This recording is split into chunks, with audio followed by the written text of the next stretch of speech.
Hello everyone, this is Chandan and welcome to Fourth Enthusiast. In the last episode, we talked about how to make an electric vehicle battery. Today we are going to see how to bring electricity into this battery. Remember the thing I told you many episodes ago when we were talking about batteries, that batteries are all DC. There is no AC battery. So you need DC to recharge the battery packs. And at your home, you will have AC connection. We have to convert the AC available at your home to the vehicle, which can take only DC. And an expanded form of this one is exactly what is used everywhere, irrespective of whether it is DC charging, whether it is high speed charging, it all does the same process. Let me explain. The charging process is simple. You have AC power coming from the grid, which you need to convert to DC power. Irrespective of the power ratings or whether it is a fixed charger or like a portable charger, the simplest of functionality that we are looking for is to convert AC to DC. Let's start from a DC charging station, which has the ability to give huge currents into your vehicle.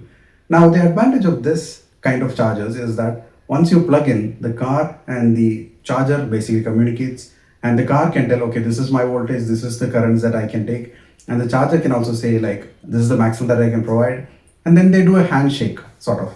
And then the electricity flow starts, and the car and charger can constantly monitor this with temperatures, the isolation, the safety of the whole system, the ground, and use this to charge the vehicle up. Now, what is happening in this charging station is that from the grid, you have AC supply coming to this charging station. This huge box is basically converting that AC to a usable DC for the vehicle. So that conversion process, because so much electricity is involved, so much power is involved, you have a huge infrastructure required to do the conversion process. So what do you do at your home?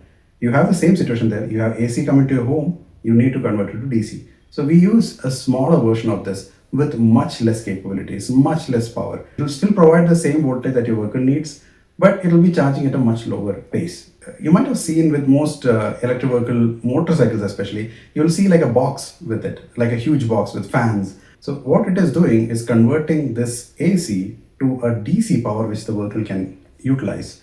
So that is the functionality. So we have taken the huge box, miniaturized it, reduced its capacity, reduced its power, and then given it as a portable one. Now, while this is great, for cars, you actually can carry this around. It's not that complicated, it's not that big. The weight wouldn't matter, and for cars, you can actually cool the system better if it is actually integrated into the car. So what most manufacturers have done is they have taken this charger and placed it inside the vehicle permanently. So every time you plug in an AC from the grid to the vehicle, conversion is happening, it is sending to the battery pack for charging. For motorcycle, this is not very easy because the charger getting integrated would eat into the space, it would be a little bit more costly, the integration itself is a little bit more finicky, and to be honest, it's okay to keep the charger at home. You don't have to carry it around all the time. You can have a charger, you charge at home, you go to office, come back, and the charger is there. You do not carry the charger around, which reduces the weight, increases the range. You get the picture. So that is called an off-board charger. When you have the charger integrated into the vehicle, it's called an on-board charger. It comes in different capacities. You have 3.3, 6.6, you have 7.2, 11 kilowatts, all the way up to 22 kilowatts. But yeah, that is like a limit to how far you can push it, because you only get X amount of current at your home. You cannot pull beyond that from the grid. So irrespective of what kind of charger you use, the process is the same. You take the AC, you convert it to the DC at the right voltage for the car's battery or bike's battery, charge it up. That's it. The difference is in where you do the conversion and how much conversion gets done, how much of current can be sent through. When you have an onboard charger, the thing is the AC current actually needs to go inside the vehicle wherein it gets processed.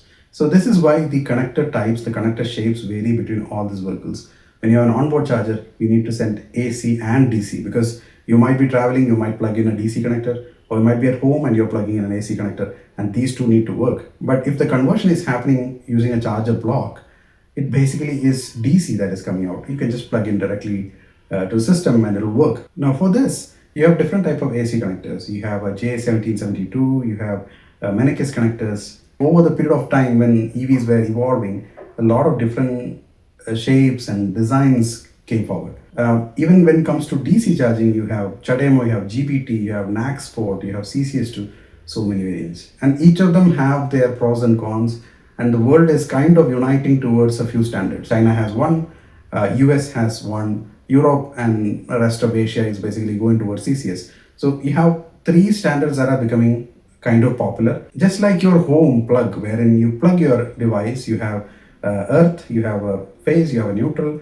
It's kind of the same thing that is happening here. The difference being you have communication that is going through. So when you're plugging your laptop at your home, there is no communication happening between the wall socket and your computer, and it is sending in power, and your laptop has to decide how much to use. But when it comes to electric vehicles, there needs to be communication. So how do you establish this communication? That is one.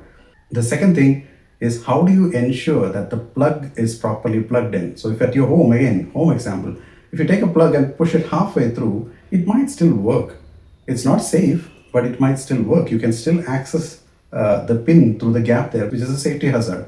When it comes to electric vehicles, we are talking about high voltages, very high DC voltages, and very high currents in these pins. So it is not safe for someone to get in contact with this, or the contact to actually break, because when the contact breaks, you could have huge electrical arc forming, and this could cause severe injuries to people who are using it. So to avoid all of the scenarios, they created a solution which is a proximity pin. So I'm going to explain only CCS chargers right now, but all other chargers basically perform the same function in a little bit different way. So in CCS, if you can see, there are a set of pins, which is the AC pins, the line 1, 2, 3 and neutral, and then you have the DC pins, which is DC plus and DC minus, and then you have a control pilot, a proximity pilot, and a protective earth. What the proximity pilot does is, when you plug in, this pin ensures that the charger is completely plugged in. Even if you have it halfway through, it will not allow the charging to happen. So this is the function that is done by the proximity pilot. Like the name says, proximity means to have something very close to each other. So that proximity is what it is observing. It is observing if the charger is close enough to the plug to effectively send the electricity through it safely. Then you have the control pilot. Like I said, there needs to be communication between the car and the charger, or the bike and the charger, and this is done by the control pilot. So the control pilot is basically speaking back and forth between the charger and the vehicle, explaining what it needs. Does it need an X amount of voltage, X amount of current? All those information go through control pilot, and it is constantly on from the time it is plugged in and ready. When the charging starts, it is constantly doing this. So the constant current, constant voltage, all those profiles, how it should be charged, whether the temperature is getting too high that you have to reduce the charging, all of those communication go through the control pilot. And then you have the protective earth, which is basically what it means. It is protecting the whole car and the charger by providing an earth. And this is for the AC part of things. When you go to the DC part of things, you have DC plus minus, and then you don't have the AC pins there. You don't have the L1, 2, 3 and neutral. Instead, you just have the control pilot, proximity pilot and the ground. So when you plug in the AC, you don't have any DC pins being plugged in. When you plug in DC, the vehicle sends this power directly to the battery pack. There is nothing in between. It gets bypassed. The onboard charger doesn't get the power anymore. It goes to the battery pack gets charged.